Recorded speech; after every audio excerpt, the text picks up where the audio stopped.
DC Ilias মিয়া যেভাবে অপসাংবাদিকদের জম হয়ে দাঁড়িয়েছিলেন, ঠিক একইভাবে প্রত্যাশা আপনিও অপসাংবাদিকদের জম হয়ে দাঁড়িয়েবেন। সাংবাদিকতা যারা করে দায়িত্বশীল সাংবাদিক, তাদের পাশে থাকবেন। আপনার কাছে এর চেয়ে বেশি আপনার বিরুদ্ধে সরকারেরও তেমন কোনো কি নাই। যে ব্যক্তি প্রকাশ্যে মিষ্টি বিতরণ করেছে, যে তাকে হেনস্থার এমন কোন পন্থা নেই, তার সুনামগঞ্জের কথা ফেক আইডি যে তার, আমি এখন প্রমাণ দিতে পারবো। এই ব্যক্তি যখন বসে এখানে আপনাদের সাথে আমাদের সাথে, আমরা এটা মেনে নিতে পারবো না। আমরা সবাই জানি কে কি করেছে জুলাইয়ের পরে বা জুলাই আন্দোলনে কে কি কোন ভূমিকা রেখেছে, এটা আমরা সবাই জানি। কারণ সাংবাদিকতা যারা করেছে তারা সবাই আমরা জানি কে ভুয়া প্রমাণিত হয়েছে, এটা আমরা জানি। যেহেতু ওনার প্রথম মিটিং আমাদের সাথে, এটা আমরা এই মিটিং এ যে কথাগুলো বলা হচ্ছে আমরা বের হয়ে যাবো এটা আসলে আমার কাছে ভালো মনে হচ্ছে না। আমরা আজকে ওনার সাথে মানে ধৈর্যের সাথে উনি শুনি, অনেক কি বলেন, আমরা কথা বলি, বলে পরে মিটিং বা পরের মিটিং থেকে যদি উনি এই ধরনের কোনো ইয়ে করেন বা কোনো এই ধরনের ঘটনা ঘটে, তখন আমরা ইয়ে করতে পারি। প্রথম পর্যন্ত তাদের নামও হইতে পারছে না, একজনের ইন্ডিকেট করা যায়, কিন্তু এখন পর্যন্ত নামও হয়েছে না যে আমরা আল্লাহর নাম উচ্চারণ করছি না।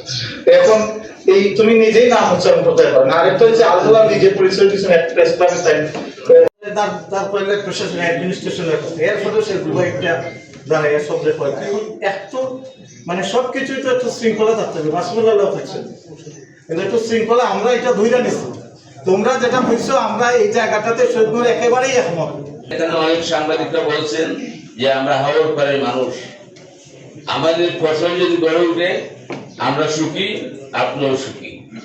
কিন্তু এবারে যে হাওড়ের যে অবস্থা, হাওড়কে পুকুর বানানো হয়েছে, এই 1 নম্বর একটা পিএসসি নাম্বার 10 এটাকে বানানো হয়েছে 10 এবং 11। এইভাবে করে প্রচুর টাকা অনিয়ম হয়েছে, দুর্নীতি হয়েছে।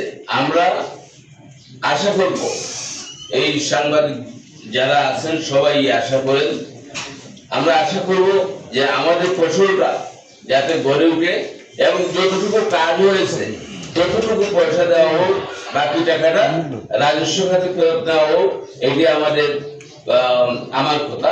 আপনি জানেন এই সুনামগঞ্জ একটি হাওড় অঞ্চল এলাকা এবং এই এলাকায় বজ্রপাতে প্রতি বছরে অনেক মানুষ মারা যায়। আমাদের সুনামগঞ্জ 1 আসনে মাননীয় সংসদ সদস্য তিনি সংসদেও বিষয়টি উপস্থাপন করেছেন।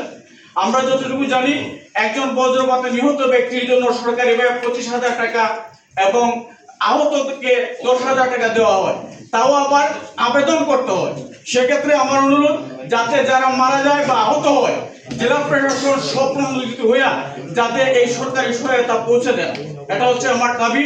দ্বিতীয়ত হচ্ছে এই যে টাকা দেওয়া হয় খুবই কম, এটা সরকারি ভাবে কিভাবে বাড়ানো যায় সেজন্য প্রস্তাব আনার সকল সরকারি দপ্তর আমাদের জনপ্রতিনিধিরা আছেন, আমরা সবাই মিলে আমরা এই সমস্যাগুলো সমাধান করব।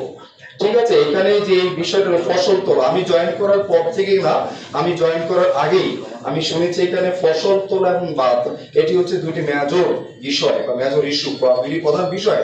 সেটি জয়েন করার পর থেকেই এটি নিয়ে আমরা ক্রমাগত কথা বলে যাচ্ছে। আমাদের উপপরিচালক এগ্রিকালচার আছেন, আমাদের যে পানি উন্নয়ন বোর্ড, তাদের সাথে আমাদের একাধিকবার এখানে মিটিং হয়েছে। কৃষি মন্ত্রণালয়ের আমাদের মাননীয় মন্ত্রী মহোদয়ের সাথে মিটিং হয়েছে। আমার সাথে ডিডি এগ্রিকালচার ছিলেন, আমাদের সাথে পানি ওয়াটার রিসোর্স মিনিস্ট্রির সচিব স্যারের সাথে অলরেডি কথা হয়েছে এই বিষয় নিয়ে। অ্যাকচুয়ালি আপনারা বারবার এই কনসার্ন আপনারা রেজ করছেন, এইটার ব্যাপারে আমরা সবাই সতর্ক, সবাই সচেতন।